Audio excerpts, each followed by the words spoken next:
One.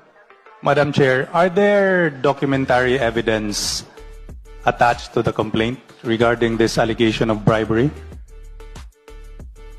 Yeah, Madam Chair, we have already said that there are a lot of documentary evidence here that I'm holding. And are these documentary evidence certified through copies?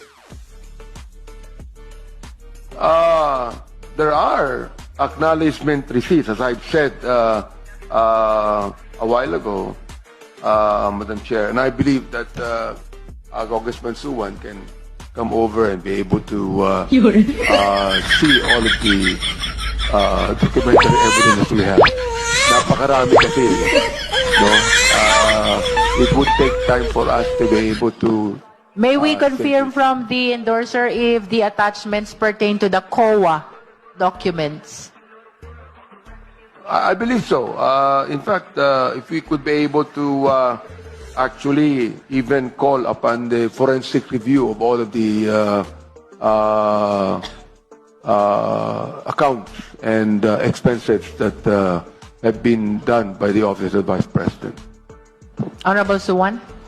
Madam Chair, I am asking these questions because I believe that the standard of sufficiency in substance exists for a reason. It is not to make things easy. It is not to make things hard. It is to make things honest. That is all, Madam Chair.